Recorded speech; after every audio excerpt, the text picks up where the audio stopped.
لا حول ولا قوت الا باللہ، یہ ذکر تو ٹریجرز آف جنہ میں سے ہے. حدیث میں آتا ہے کہ جنت کے خزانوں میں سے ایک ذکر ہے لا حول ولا قوت الا باللہ.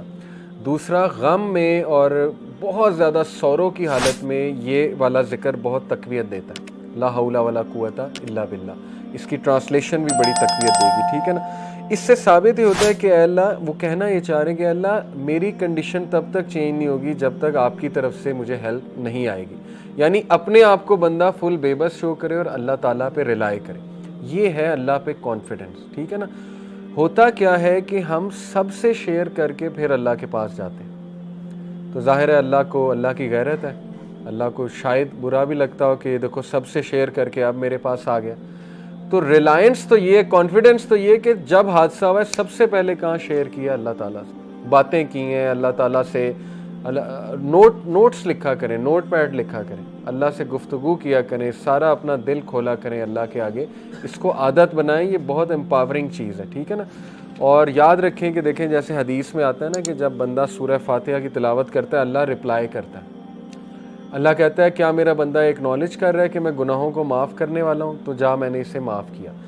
سملرلی آپ سوچیں کہ جب انسان غم کی حالت میں ڈائریکٹ اللہ کے پاس جاتا ہے تو اللہ تعالیٰ ضرور فرشتوں کو، میرا ایمان ہے، کہتے ہوں گے کہ یہ دیکھو کتنا اسے مان ہے اپنے رب پہ، ڈائریکٹ میرے پاس آئے، ٹھیک ہے نا. تو پھر اللہ اسے کافی ہو جاتا ہے. یہ حدیث میں آتا ہے کہ جو گمان اللہ کے بارے میں ہم کریں گے وہ پھر اسی طرح اللہ پیش آئے گا. ایک بندہ گمان ہی یہ کر رہا ہے کہ نہیں جی میرا مسئلہ کرنا ہی اللہ نے حل ہے، اللہ نے ہی دینا ہے، بس میں نے اللہ سے ہی مانگنا ہے. اللہ کے نبی صلی اللہ علیہ وسلم تو اتنا بھی نہیں پسند کرتے تھے کہ اگر اونٹ پر بیٹھے ہوئے اور کوئی چیز ان کی اونٹ سے نیچے گر جاتی تھی تو خود اتر کے اٹھاتے تھے. یہ ہمارے نبی کے بارے میں آتا ہے. اور کبھی بھی کسی کو نہیں کہا مجھے اٹھا کے دے دو. یہ توکل کا لیول ہے، ٹھیک ہے نا. مدد مانگنی ہے اللہ سے مانگنی ہے.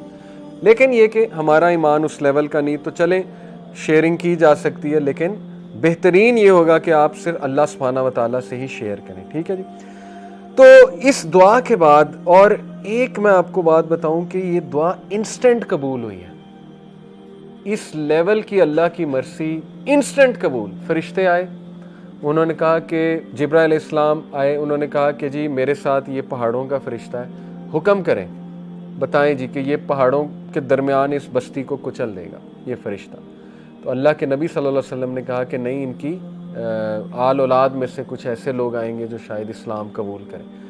تو اس کا مطلب انسٹنٹ دعاز قبول ہوتی ہیں. اس پہ ہمارا ایمان ہونا چاہیے. اللہ انسٹنٹ ریلیف دیتا ہے اگر وہ حق ادا کیا جائے، اللہ کو اس طرح سے پکارا جائے، بالکل آتا ہے انسٹنٹ ریلیف، ٹھیک ہے نا. اس دعا میں بہت ہوپ ہے. انسٹنٹ ریلیف آیا اللہ کے نبی کو. کیسے؟ اللہ کے نبی صلی اللہ علیہ وسلم ایک درخت کے نیچے بیٹھ کے رو رہے تھے. یہ دعا اللہ کے نبی صلی اللہ علیہ وسلم نے ایک درخت کے نیچے کی، ٹھیک ہے نا. اب اس جگہ ایک مسجد ہے، مسجد عدس کہتے ہیں اسے. عدس کون تھا؟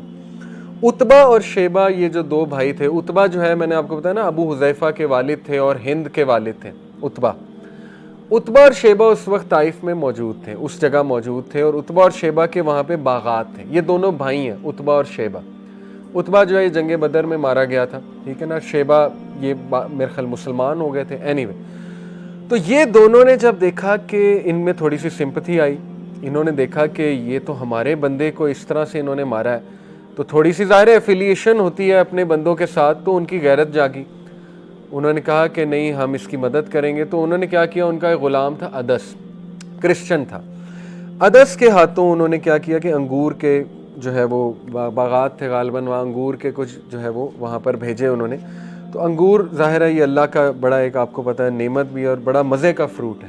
اس کو کھانے سے انسٹنٹ گلوکوز لیول بھی آپ ہوتا ہے. تو یہ اللہ کی طرف سے ایک ریلیف فوراً آیا کہ دیکھو وہ لوگ مشرک بھی تمہاری جو ہے وہ ہیلپ کے لیے اللہ تعالیٰ نے ان کے تھرو انگور بھیجے. تو عدس جو ہے وہ لش گرین انگور لے کر آئے، اللہ کے نبی صلی اللہ علیہ وسلم نے ایکسیپٹ کر لیا. یہاں سے ثابت ہوتا ہے کہ اگر ایز کہیں سے آئے تو ایکسیپٹ کر لیں. حالانکہ وہ مشرک تھے، ٹھیک ہے نا، جن کی طرف سے ایز آ رہی تھی تو ایز پسند تھے. ہمارے نبی صلی اللہ علیہ وسلم نے ایزینس کو پسند کیا ہے، یہ بات آپ یاد رکھیں. اوکے، عدس نے جو ہے وہ جب فروٹس دیے تو رسول اللہ صلی اللہ علیہ وسلم نے بسم اللہ پڑھا. اب جب بسم اللہ انہوں نے کہا تو عدس جو ہے وہ بڑا شوق ہوا اور اس نے کہا یہ کیا فریز ہے، یہ جو آپ نے ابھی کہا یہ کیا ہے؟ تو نبی صلی اللہ علیہ وسلم نے کہا کہ یہ ایسی ایک چیز ہے جو میرے رب نے مجھے سکھائی ہے۔ پھر اللہ کے نبی صلی اللہ علیہ وسلم نے پوچھا کہ ادس تم کہاں سے ہو، کس علاقے سے ہو؟ تو ادس نے کہا کہ میں نینوا سے ہوں۔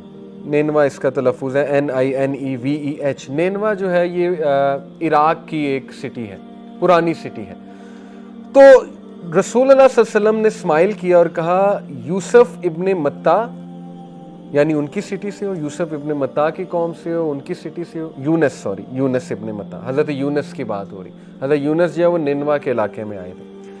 ادس اتنا شوق ہوا اور اس نے کہا کہ یونس کا آپ کو کیسے پتا ہے؟ یہ تو کسی کو نہیں پتا ہے، عربز کو تو یونس کا دور دور تک نہیں پتا ہے، ٹھیک ہے نا، عربز پہ تو کبھی کوئی نبی آیا ہی نہیں، نہ جو ہے اتنا نالج شاید بنی اسرائیل کو بھی نہ ہو، لیکن آپ کو کیسے یونس کا پتا ہے؟ تو اللہ کے نبی صلی اللہ علیہ وسلم نے کہا وہ میرے بھائی ہیں اور میں ان کا بھائی ہوں، اور ہم دونوں اللہ کی طرف سے نبی ہیں۔ یہ سنتے ہی ادس نے رسول اللہ صلی اللہ علیہ وسلم کے پیر مبارک چومنا شروع کر دی، فیٹ چومنا شروع کر دی ادس نے، اور ادس نے کلمہ پڑھ لیا۔ اور جب یہ سین سارا دیکھا عتبہ نے اور شیبہ نے، تو اتنا وہ غصے بھی ہوئے، حیران بھی ہوئے کہ ہم نے تو تجھے انگور دے کر بھیجا تھا، تو پاؤں چومنے لگ گیا، تو ایسا تو نے کیوں کیا؟ تو اس نے جواب دیا کہ او مائی ماسٹرز، اے میرے masters, there is no one on earth better than this man since he is a prophet as he told me things only a prophet can know۔ اس انسان نے مجھے وہ بات بتائی جو صرف انبیاء کو پتہ ہے، جو نبی ہی جان سکتے ہیں۔ تو ادس نے رائٹ دین جو ہے وہ اسلام قبول کر لیا۔ یہ انسٹنٹ ریلیف ہے کہ محمد صلی اللہ علیہ وسلم آپ کی محنت رنگ لائی ہے۔ اگر اس بستی نے ریجیکٹ کیا ہے تو یہ دیکھ لیں ریلیف بھی آ گیا، اوکے۔ تو انسٹنٹ ریلیف پہ بلیف رکھیں، انسٹنٹ ریلیف پہ ایمان رکھیں، لوگوں کے ساتھ کمپیریزنز نہ کریں، اس کو تو انسٹنٹ ریلیف نہیں آیا تھا، وہ تو کب سے دعا کر رہا ہے، یہ ہو گیا، نہیں، ہر ایک کا کیس ڈیفرنٹ ہے، پتہ نہیں اس نے کیسے دعا کی تھی۔ آپ انسٹنٹ ریلیف پہ توکل رکھیں، آئے گا، اللہ تعالیٰ دے گا، میرا رب کہیں نہ کہیں سے انتظام جو ہے وہ ضرور کرے گا۔ اس کے بعد نبی صلی اللہ علیہ وسلم نے خود بتایا کہ اللہ کے نبی صلی اللہ علیہ وسلم جو ہے وہ چلتے گئے اور ہی ریچڈ کرن المنازل۔ کرن المنازل یہ وہاں کا میقات ہے، طائف سے تھوڑا سا آپ آگے جائیں، یہ میقات سمجھتے ہیں نا جہاں سے احرام باندھا جاتا ہے، ٹھیک ہے، یہ وہاں پہ اس وقت میقات ہے۔ اور اللہ کے نبی صلی اللہ علیہ وسلم نے اوپر دیکھا تو اوپر ایک کلاؤڈ تھا جو اللہ کے نبی صلی اللہ علیہ وسلم کو شیلٹر دے رہا تھا۔ اگین انسٹنٹ ریلیف، ٹھیک ہے نا، اللہ کی طرف سے میسج آ گیا کہ وَلَسَوْفَ يُؤْتِيكَ رَبُّكَ فَتَرْضَىٰ، تیرا رب تجھے جلدی راضی بھی کر دے گا۔ تو انسٹنٹ وہ جو کلاؤڈ دیکھا وہ شیلٹر دے رہا تھا، اور پھر انہوں نے دیکھا کہ جبرائیل علیہ السلام تھے، اور انہوں نے پھر یہ ساری کنورسیشن کی کہ ماؤنٹینز کا فرشتہ میرے ساتھ ہے، وہ میں آپ کو